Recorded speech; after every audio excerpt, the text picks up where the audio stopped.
Play some pub or something. I feel like it. I'm craving it. Yeah, I'm pretty good. I'm pretty ready. You're pretty ready? Yeah. Okay. Yeah, I'm good. Feeling good. All right. Okay.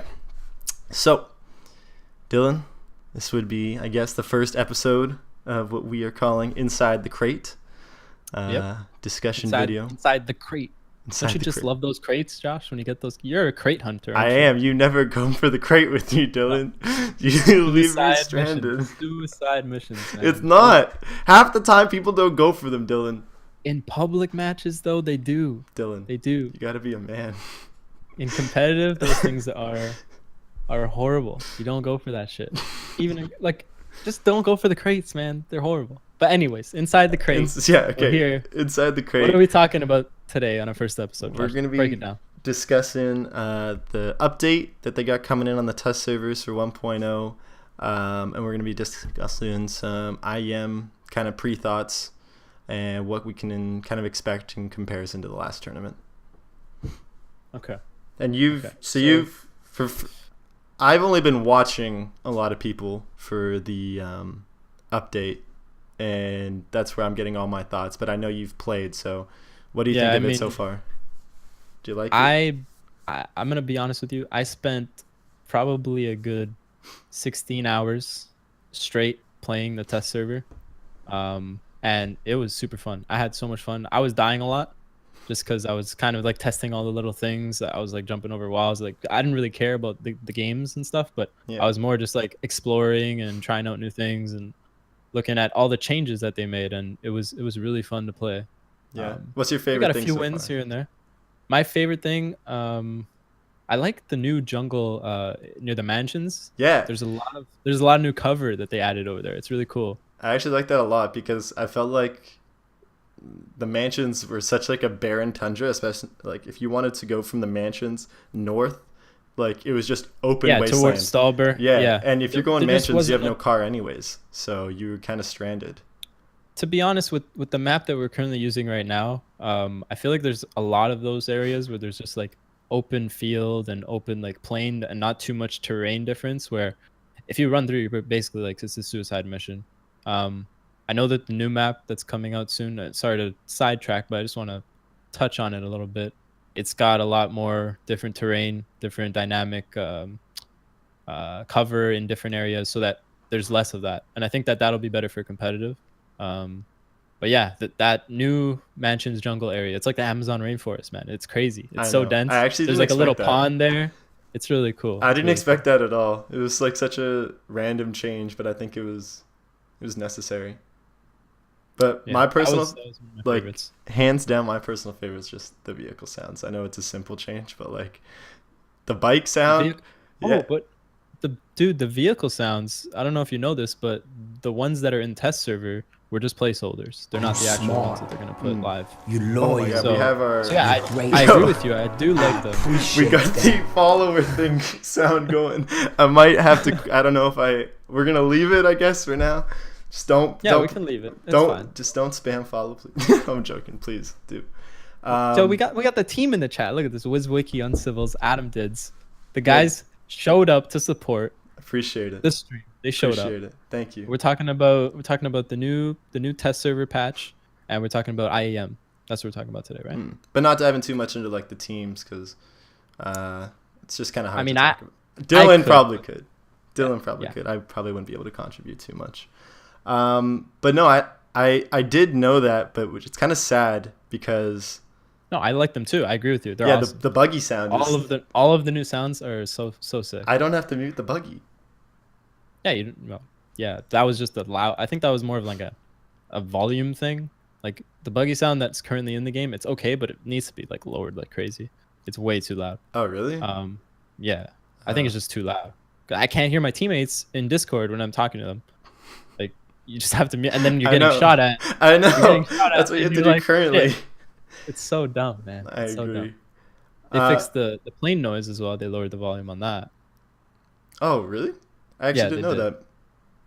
That's good because I have to mute that too. It's the two things: the buggy and the plane every game. Yeah, although you can't. I still do the plane. I was doing it. I was muting it because I'm so used to doing it.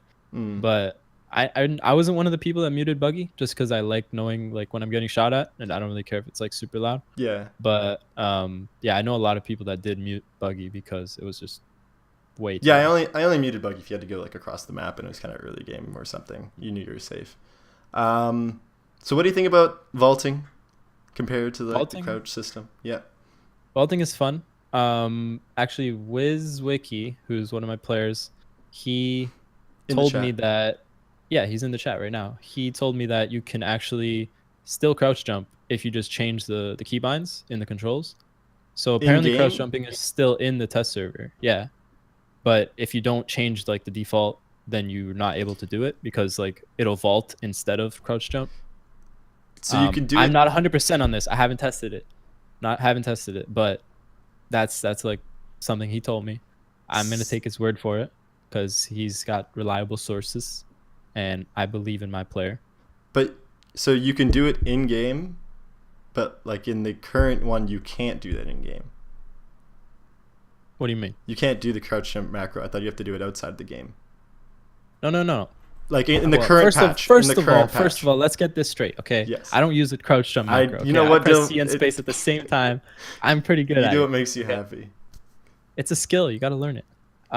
But yeah, if you set your crouch jump, if you set your vaulting different in-game controls in the test server, apparently like you can do both if you want to. But the way it's set default, it'll always vault and not crouch jump. Do you think? But yeah, talking about the vaulting, like the animation, it depends on like how high you're going. So if you're going over like a really big wall, like the highest thing that you can vault over is like, depending on like the elevation that you're standing on. You know those like giant gray walls on the outside of some compounds? There's like the half wall and then the double one. Yeah. So you can jump on some of those double ones, especially where there's like a hole in the wall if there's like a little dip because like broken. You can jump over those, but it like takes like a climbing animation and it's a little slower than just the regular vault where it just kind of like vaults you over. It's like kind of quick. I was gonna say like, what do you think it's as good as like basically the crouch jump that we have now, or do you definitely think it's worse? Or is there like some instances where like you can jump to places that you couldn't jump in the crouch jump before, like that we have now? Because right now I find from what I've seen, it's like very fast, like the crouch jump we have now in comparison. So the crouch jump now, like vaulting is going to open up a lot more opportunities. You can vault through now different windows that you weren't able to crouch jump through before. Okay. They opened up a lot of opportunity for outplaying and like repositioning yourself. Even like getting to certain spots, like you can climb buildings kind of now, like because of the vaulting. And I'm pretty sure because vaulting does work on rocks too, on like terrain. Yeah, I haven't saw that. I'm pretty sure there's going to be places where you can find like on the cliffs, you know, on the cliff sides of like island and stuff, where you can climb up now that you weren't able to before with just crouch jumping. You know what I'm talking about? Yeah. However, the one thing that I noticed... What windows can you go through? Okay, so you can go through like the little, the thinner windows in buildings. Like I can jump directly into a bathroom of a building. I'm not sure which exactly like which building, but there's bathroom windows. As long as they don't have grates on them, you can jump through them basically. Okay, I know which windows. Yeah, I know what you're talking about. You can even jump out of, if you're in school, you're in the theater room. You know how there's like a bunch of windows on either side? You can jump over those. You can vault right over those. That's pretty good too. Yeah. Okay. So I think it has like its pros and cons then. But do you think... you can go from the theater into the hallway of the school is what I'm saying. Yeah, I know exactly which one you're talking about. But do you think overall, like even with those, like that kind of being an asset and being able to jump into the washrooms in comparison to how fast it is now, do you think it's worse or better? I mean, it's just different.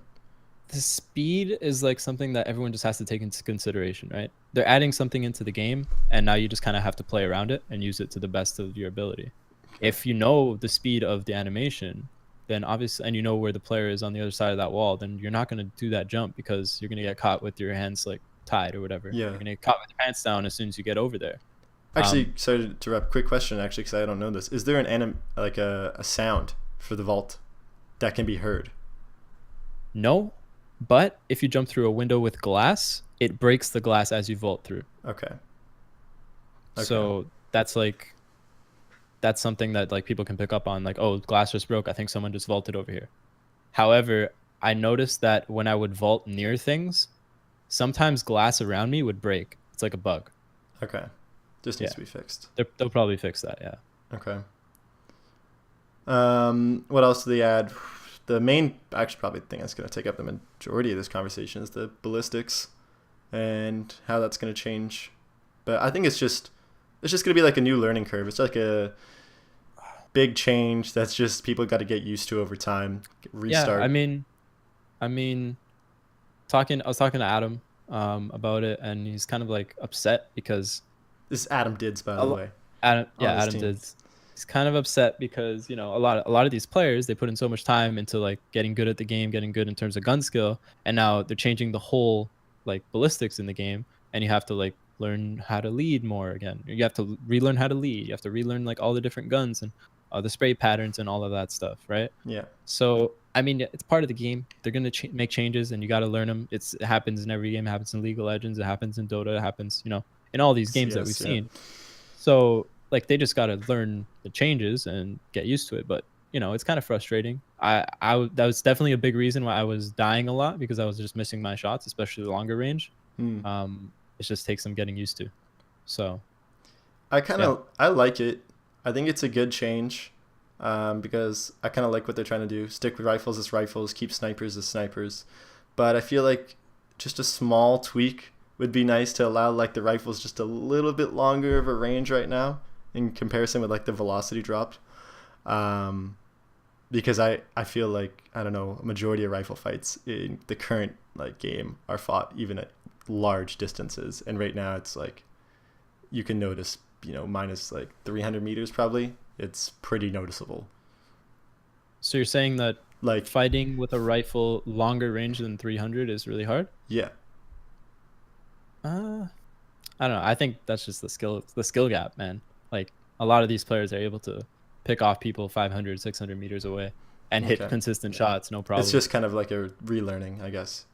Yeah, basically they just have to relearn it and add the VSS to each gun and just, you know, shoot like way up in the air.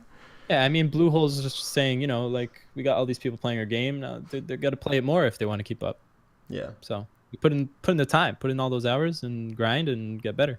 You know? Well, PUBG add the ability to build walls like in Fortnite. I hope not. Yeah, I hope not as well. I don't. They'll definitely never do that because that game. I'm not gonna throw any shade, but you know. I like it. You know, yeah. Let's not dive into it, but I like it. It's got a cool building aspect. I enjoy it. So actually, before we dive in, any like specific guns that you think kind of got like a noticeable buff or nerf, and what do you... Yeah, go ahead. Okay, so go ahead. No. What were you gonna ask after that? Basically, like, what guns do you think got a noticeable buff and nerf? We can keep it simple. Okay. I would say the SKS. The bullet velocity feels faster. It feels just like It feels better. It feels more consistent. I love the SKS already, hands down. One of my favorites. Like in the current game.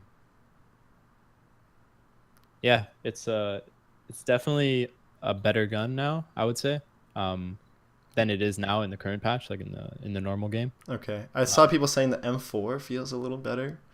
The M4 spray feels a lot better. They fixed obviously the bug where you're leaning. This is with all the guns, but when you're leaning, the aim punch like is more effective. There's a bug in the current patch that like when you get shot and you're leaning, you'll just get so much aim punch when you shouldn't. Yeah. And yeah, they fixed that. The M4 spray is a lot more reliable. The AK spray feels so much better. Like it's way easier to hit shots. Yeah, it's good. Okay, it's really good. AKS, bring back my favorite setup. This is good. They fixed a lot of the horizontal spray. Like it would kind of like you take a few shots when you're in auto, and it would just go crazy to the left or crazy to the right. Like after like the third or fourth shot, you can't control that. Yeah. Yeah, they made it a lot more controllable, especially at close range, which is nice. Okay. What do you think about that? Oh no, go ahead. Sorry. I think that overall the gun changes were for the better with this patch, or with the test server patch. Yeah. They were all rifle changes, right? Yeah. Yeah. Okay. M16 still strong. M16 is always going to be strong. Yeah, I don't think they're going to do much to it. It's probably one of the most balanced guns in the game. I agree.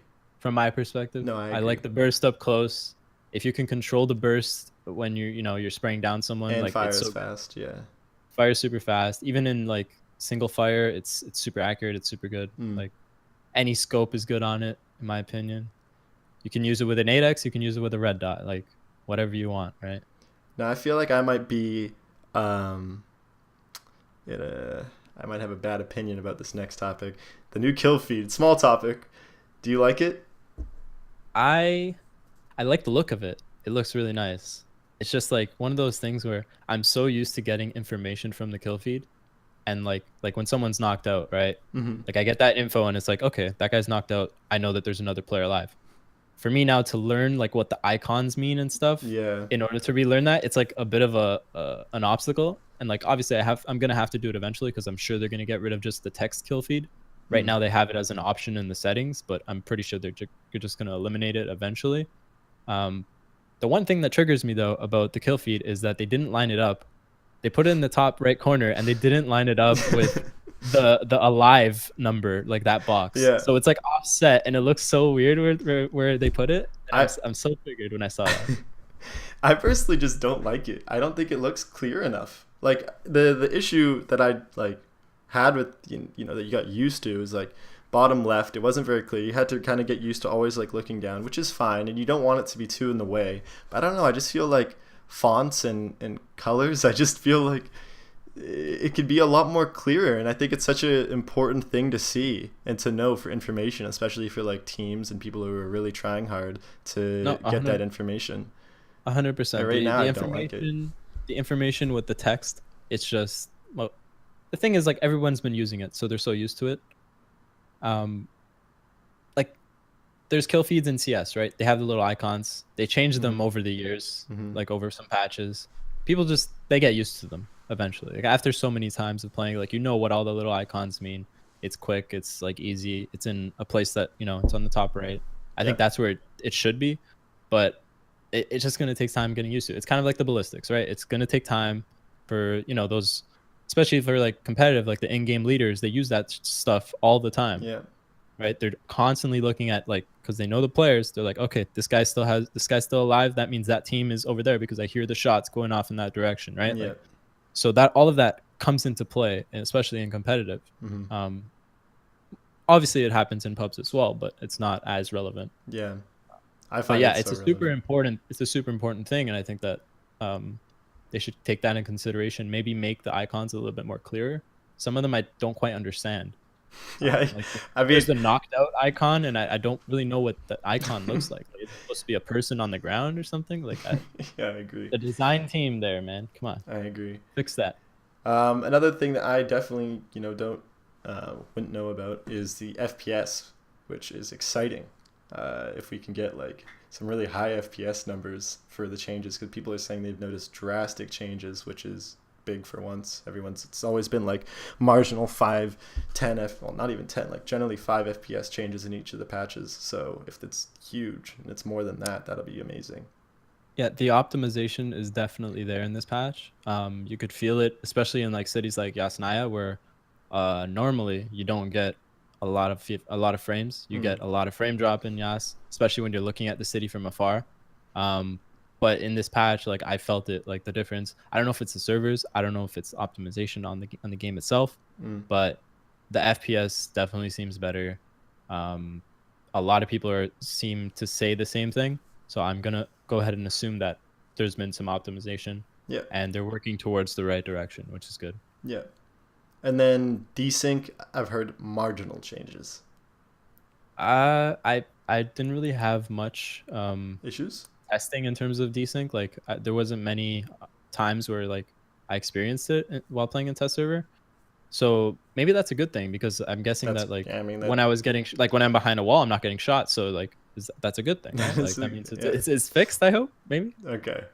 From one person's from one person's perspective. yeah. I don't know what the consensus has to say about it, but I didn't notice it, so maybe it's fixed. Okay. Who knows? I'm trying to think what else we had. Rifle changes, new kill feed.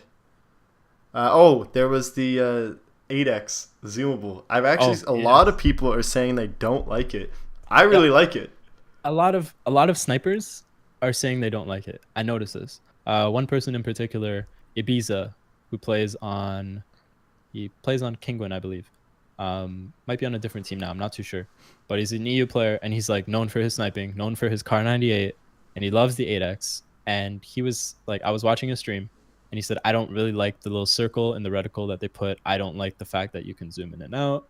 And I was like, I don't know. I really like it. It feels really smooth. I like the fact that it can be a 4x or an 8x or like something in between. I like that. What I don't like is the fact that when you like unzoom, it goes back to being zoomed in. I think that wherever you leave it like if it's on 4 and you unzoom, then when you go back in, it'll stay there, right? Yeah. Kind of like when you give someone an automatic gun and it's set in auto, it stays in auto when they pick it up. And they fixed that. They ended up fixing that. Yeah, they fixed it. So they need to kind of implement the same thing, because I agree. I'm pretty sure that they're going to do it. Yeah, because that's like the whole thing. Right now, you bring an 8x into like that really final tight circles, like it's useless. You want a 4 times for the most part. Apparently my audio cut out on stream. You might want to check that. It's probably it's testing 1 2. Testing. I'm just gonna go ahead and think that's Soof trolling you. Yeah, it's Soof trolling you. There you go. He's trolling me. He's trolling me. Wow, at least you know I'm reading chat. I'm reading chat. Yeah. But no, I think like 4 times, like once you get into the late game, is like, you know, kind of what you want. But if you have to like re-zoom in and then it's 8 times, you just get screwed. Yeah, it's true. Like you're kind of like, okay, I had it here before. Let me just reline it up, and then it's not there. And then it can mess with it. They implemented this change on the 15 times as well, right? I wasn't able to find a crate because I'm not a crate. Crate. Should have gone for the crates. What do you call those guys? Crate hunters. Crate hunters. Suicide missions. I enjoy myself. I don't do that. I don't go for crates, so I don't get 15 X's. So I wasn't able to test it. You're missing out. Do you even know what all the guns are in there? Yeah. I would say that. One sec. This sound is so loud, and I gotta make sure to turn this off the next time. It's 12 seconds. Just showing some love, and that's good. All right. Showing some love. Just let me know when I'm good to go, and I will. You're good to go. That was awesome. Thank you. Yeah, I do. Obviously I know all the crate drops. I know what can spawn in a crate. But I don't know. It's just like I don't really need it. I'm not a big sniper. First off, I like my ARs. What about the Groza? The Groza is great. M249. I am the grass. Okay, ghillie suit M249. What's better than that? Ghillie suit. I mean, if the crate's right there and it's safe, then fine. But like, I'm not gonna go across the map to get a crate and risk dying. There's no point. Okay. Is there anything else you kind of want to talk about in conjunction with the patch before we move on to IEM? Well, they fixed the smokes. No, I haven't. Okay, so you've played CS:GO before, obviously. Yeah. The smokes in PUBG currently, when you throw them, they kind of like bloom off in like a direction, almost like one it would go left or right, and you can't really. It's like random. Yeah. Okay. Now when you throw a smoke, first off, you can't see through it. It's like much better for visibility, protecting visibility. So they actually work. And 2, they bloom in basically a sphere. So it's a perfect width and height, and so it's more consistent. Basically, smokes are more consistent, and they're not broken anymore. Okay. So if you want to block off a certain area, you throw the smoke. If it's an accurate throw, then it'll block off what you wanted it to, right? Okay. As long as you get the throw right.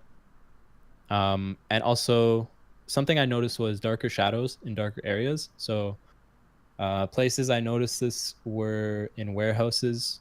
It's already kind of dark to begin with, but I found that the shadows in there, it's a lot darker. The long warehouses?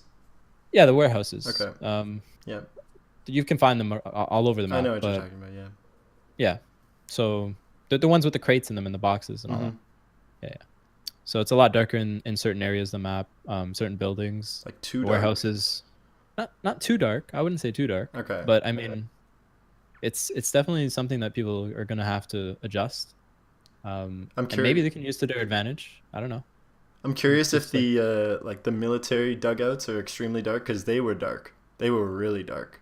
Like, you know, the military kind of like like the things in the way back. I don't know what the title was for them. In the military base, back right, in the open field. There's 3 of them. In the dugouts. Oh, the hangars. Yeah, the hangars. Thank you. Oh my god, blanking on that. Yeah, the hangars. I actually didn't go to Millie Base. I feel like if they made those things darker, then I feel like that might be interesting because they were so dark. If they made a lot of those places darker, it's definitely gonna introduce new tactics. Maybe people are gonna start putting on darker clothing to blend into those like shadowy areas now. I don't know. It could bring some interesting play into the game, for sure. They gotta raise the gamma so they can see. Well, a lot of people play with different color settings on their monitor, whether it's on their monitor or like they use reshade or they adjust their NVIDIA graphics settings. Yeah. But I mean, that's something that everyone else can do. That's like a custom thing, right? But well, if that is all, let's kind of move over onto the IEM. That is. Oh, just one more thing I noticed. I don't know if it's a bug. I don't know if it's not. But when you're in the plane now and you're in your map and you're trying to like ping where you want to go, like, hey guys, we're going to drop over here, and you press F and you're still in your map, it doesn't let you drop until you unmap and then you can press F. Oh, okay. I don't know if that's like a minor bug. Yeah, it's like I think it's a minor bug. I don't know if it's intentional. I don't know how they would have changed that in like the patch. I know exactly what you're talking about. It makes sense to me. I guess it was an accident. I don't know, but that's something I noticed. But yeah, moving on to IEM. You know what we've actually forgot to do is kind of introduce ourselves. So this is Dids NA. He is a coach. He works for Northern Arena. He's actually proudly representing the shirt. Yeah, he's currently coaching Shoot to Kill, a PUBG team, and I'm nobody. So no, I'm Jmastersam. I'm Josh. I basically stream and make content. I would say I'm a pretty decent PUBG player. You know what, Josh? I would say you're a pretty decent PUBG player. I think that you're a very aggressive player. And definitely got a lot to learn. I'm the Stewie 2K. I'm the Stewie 2K of PUBG, and you know what? One of these days, people are gonna understand my talent. Okay, as I push through the smoke. Okay. As you push through the smoke. As I push through the smoke. Oh, okay. Now because now smokes work. Exactly. Got it.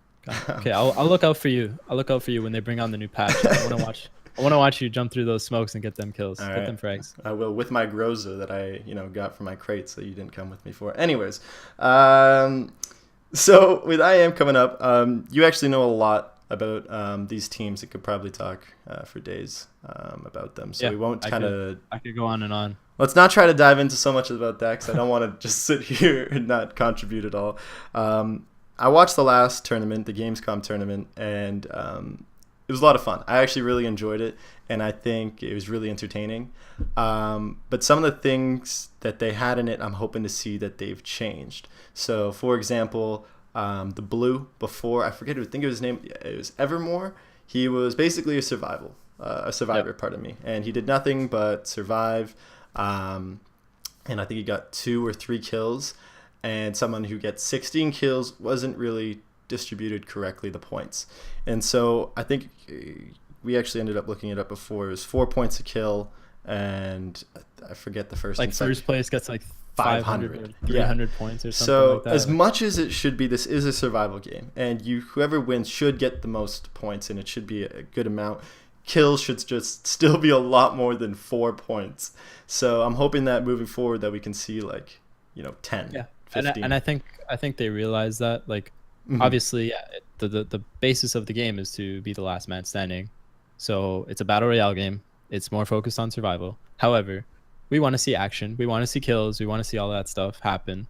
So there has to be a kind of a balance to fix that in terms of the point system. And I think that they're working towards that. I'm not sure exactly what point system they're using for IEM. However, for the qualifiers, I believe it was something a little more balanced. I don't know the exact numbers. Okay. I can go and check them, but I mean, it's openly available to anyone if they just go and search it up for the qualifiers. However, I don't know exactly what they're using for this weekend.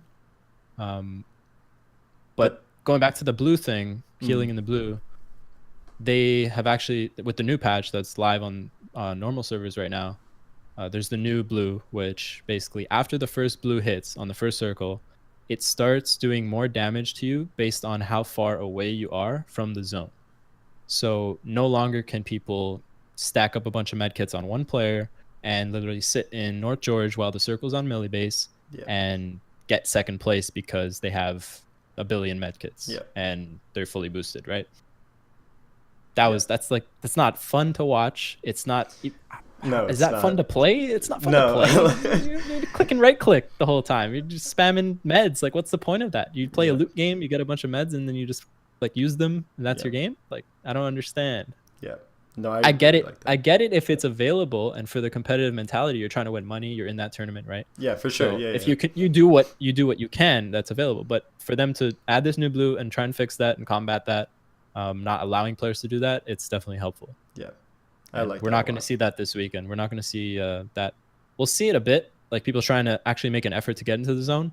But near the end of the game, it starts chunking really hard, especially depending on how far away you are. Okay. So we're not going to see people just healing and getting better placement than those who actually try to get into the zone. But maybe first zone? Because like already, you're always probably still going to have one guy that's really far away, at least trying to get med kits and boost, do you think? Well, from what I've seen, people are going to spend more time waiting after first zone. Like a lot of teams that want to play more passive, they have that opportunity to, like they always did. So yeah, I mean, you can spend more time looting if you want to, take a little bit of damage as long as you find the meds to make up for it. Yeah. But after that first zone hits, it's going to start doing more damage based on how far away you are. Okay. Well, I think that's a really good change. I hope it works out. I think it'll work out pretty well. Yeah. And then they have like normal distribution for the tournament rules, which is 1.5 times ARs, and then no close. And well, originally, give me a second. Let me drink some water here. Get some water. You thirsty? Really thirsty. Talking a lot, But yeah, 1.5 AR is not the normal, obviously, because it's 1.5 times the normal.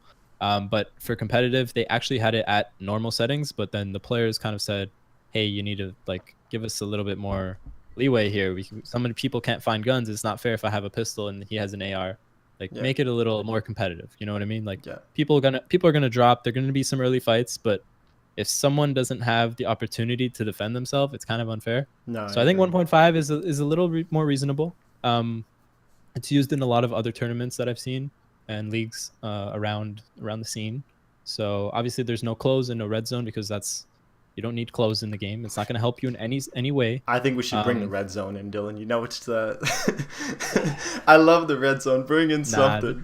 There's too much RNG, man. It's just I love it. You got a team that's poised to win. They got the God compound. They're just about to walk in. They get hit by the red zone. Game over for them. Hide in the zone. You should have planned ahead. Get in cover.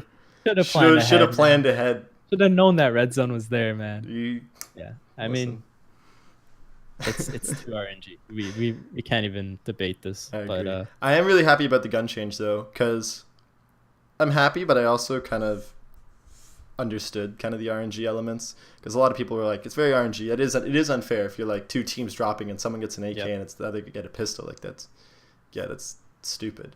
But at the same time, I always actually kind of backed up that argument that when you're dealing with 100 people, it's kind of, there's always going to be a slight RNG dilemma. But with this gun, 1.5 times, I think they might even need to make it up to 2 times, honestly, to make it. I would love it if it was 2 times that. Because right now, the RNG adds kind of an entertainment value. I put it on terms of like, it's not the same game, but it's like Hearthstone. In competitive Hearthstone, even though it's a card game, occasionally you have like a certain card that's just going to change the whole game. Yeah. And so that's like, it's unfair at the drop. I know I'm not trying to relate too much here, but at the very beginning of the game, that's a drastic change. Like if you don't get a gun, you're done. You lose the round. You know what I mean? Yeah. Yeah. But I mean, there are things you can control. Like if you see someone dropping in the building right next to you and he's not on your team, you might not want to drop there. Yeah. So, I mean, like you're putting yourself in that position. Yeah. Right. And we've played games before, and I'm like, Josh, why are you going where everybody's dropping? He's like, I gotta kill all these guys. And then you don't get a gun, you get like a crossbow, and you try and shoot the guy in the face. Why is the satellite building? Why is there no guns in the satellite building, Dylan? 2 games in a row. How's that possible? Okay. You gotta plan where you land. NACL. Sometimes you just gotta say, okay, you beat me to the drop. I'm just gonna go over here. I'll get a gun and I'll come back and kill you later. That's it. That's all you gotta say. But you'll learn. I know you're like top 500 solos. Yeah. That's pretty good. Man. I mean, I try in solo. Like, I'll shoot people and I'll run away. It's just when I'm playing with you, Dylan, I like for you to take my role, and then I take a different role, someone who I've never been before, and have fun with it. But you want to be somebody else. Yeah, I want to be somebody else. I understand. I've been there. Who do you think? Because this is something I'm curious to know, and we won't dive too much into it. But who do you think, out of all the teams that are going, do you kind of expect to dominate this weekend? Dominate. That's a okay. Word, actually, you know what? Just relax. Top five teams. You think? Top five teams. Or even some in no real order. No order. I'm gonna just throw out some teams. Okay. I think that FaZe has been really strong in the past. I think that they have a very strong roster. They haven't been doing too well in the past few weeks that I've been watching them. However, they did just get signed. They were previously Gorilla Core. I think that they're basically just waiting for IEM, and they're kind of like they're gonna pop off. Okay. That's one team. Ghost Gaming has been doing very well. They got a really good shot caller in Profi. All of their guys are really good fraggers, and they've been boot camping for the past, I think, week and a half. So they're definitely a team to look out for. A team I really like in terms of fragging potential is Penta. They have the ability to just push wherever they want and just win the fights. It's crazy. Like, sometimes they'll just be all on foot and they see a compound. They're like, we want that compound. They just walk up and just take it. They kill whoever's there and they just take it. I've seen them do it like so many times. It doesn't even have to be a compound. Play like that. It could be like a ridge. We should. But are you on Penta? No, I'm generally dead before that even happens. Okay, go on. So yeah. Another team. This is a non-English team. It's a French team. Against All Authority, AAA Gaming. Very good team. I try and watch them stream, but they speak in French, so I can't really understand what's going on in their comms. But they seem to be winning a lot lately. Come on, Dylan, you're Canadian. Generally among the top 10 in every single game that they play, which is very impressive. And that's what you need in a series of 8 games, right? Mm-hmm. You need that first place, second place, third place, first place in order to secure the top positions at the end of the day. You can't be having any sort of bad games, because like 1, 2, 3 bad games will just destroy your chance of getting in the money. I think it's like top 8 make money out of the 16 teams. Yep. And another team, the 5th team, I would say, is Tempo Storm. They have just insane fraggers on that team. Shout out Reynad. Shout out to Reynad, who owns Tempo Storm. Yeah, he's a really good Hearthstone player. Yeah. But yeah, I think Tempo Storm has a really good chance as well to do well. Okay. I only really know of like Profi and his team, to be honest, out of the 5 you named. And is there any Canadian like teams or players that we can, cheer for? Well, Ghost has a Canadian. I think Austin is from Canada. Okay. He's their newest player. I was gonna say after though, I would really like to see Cloud9 show up, because I know that they've been struggling with their roster because it's a brand new roster. They just signed 3 new players actually. Who's the roster? Pretty recently. We have Solid FPS. We have IEM Chappie. Yeah. Those guys were the OGs, and then they kind of split up with their past teammates. They went to NIP, who was also in the tournament, by the way. And then we have Moody, who won't be attending IEM because of some issues with his passport or something like that. But we have Frex and Frolicker, who are players that have been playing in the scene for a while, and I mean, they're definitely good players, but the roster is new and they've been working towards getting better, and it's been showing in the past few weeks. So for me, I hope that they do well. I'm probably going to be rooting for them. Okay. I hope that they do well, Cloud9. And I'm calling that they'll show up for a few games. I hope that they show up for more than just a few, but I'm calling that they're going to take at least one game. Okay. Win. At least one win. All right. One chicken dinner, they're hungry for that. They're hungry. I don't know how big their stomachs are, though. That's the thing. Nice. These are some good metaphors. Top quality. Okay, is there anything else part of the tournament IEM to discuss? Not that I can think of. Top 5 points, blue. I think it's just going to be a good show. Yeah, I'm excited. I got nothing to do. I'm actually excited to see how the production's going to work out. I know that they have the double observers or double spectators. A lot of custom servers in tournaments online don't have access to that. But the one that did, that our team actually played in recently, like the way that they transitioned between one angle to another, it was like really smooth, because if you only have one observer, you kind of have to like move over, and then it reloads, it re-renders everything, so it doesn't look as smooth. But if you have like one observer set and it's like, okay, this camera is ready, they swap over, it's a nice clean transition to the next the angle. Yep. And it just looks better for production. So I'm hoping to see some good production on ESL side of things. Okay. Can it match Northern Arena?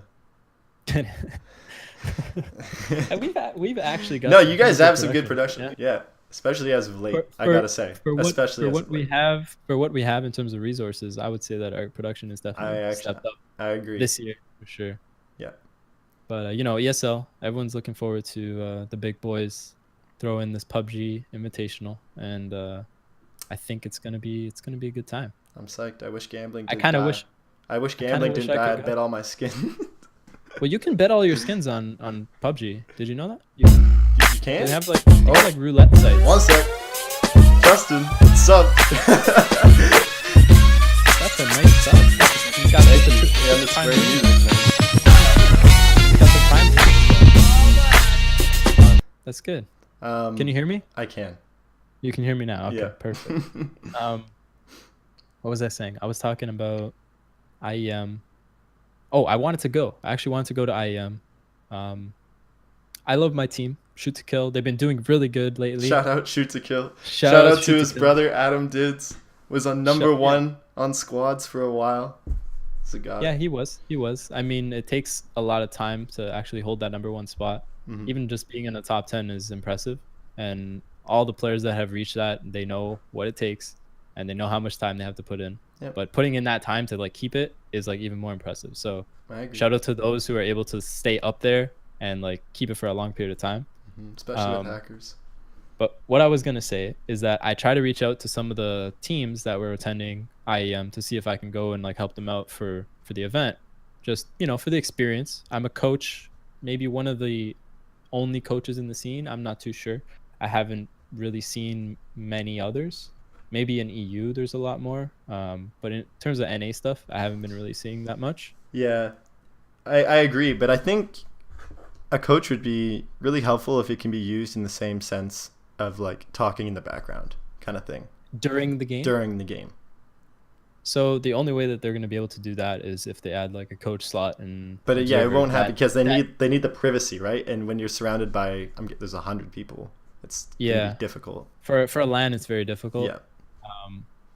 Unless they have it like in a chair that's like they have like walls on the side or something. If they like build a nice set, but regardless, they would have to add the like in-game observer feed for a coach for online games, right? Yeah. Because like when I'm sitting at home and I'm watching the games I can't watch the games online. I'm listening to their comms. I can visualize what's going on, but I don't really know 100%. And then I'm on a delay on stream because obviously there's so much information that can be given to me that I can relay to the team if there's no delay on the stream. So that delay is super important. And like from a coach standpoint, it's hard for me to like input during a game unless I have that observer that's only fixed to my team that I can watch, like only their perspective. So like hopefully I'm hoping that those changes come through once they start to see that more people want to get involved and all the support staff is a thing in PUBG, because I hope so too. From my feedback from the players that I've worked with, it's really helping them. So, and it's great to hear that, and that's the reason why I want to keep pursuing this. Well, I think you're a great player, Dylan. When I'm playing with you, you're trying to help me out, trying to not be so wild and crazy in my play style. So, I've noticed the works of Coach Dylan, Coach Dids_NA. But I think that's basically it in terms of everything that we have to discuss. We'll try and do this every week, 2 weeks kind of thing when we have enough info to kind of talk about something. What do you think? I think. Yeah, I mean, man, maybe post IEM. It's great to talk about all this stuff. It's definitely a topic I'm super passionate about, and I know you are too. You're really into the game, and I know you're super analytical about these things. And yeah, man, we don't can get go me on and on, man. My list of things I need to add to this game. That's going to be the next talk, because literally I will talk for an hour and a half. Yeah, we can definitely talk a lot about this game, and we will in the future. But I think that's about it for today in terms of Inside the Crate. Inside the Crate. As we chose to call I like the name. I like the name. I do. I like the name too. All right, Dylan. Well, until next time. Pleasure talking to you. Are you going to be streaming still? Yeah, I'll stream.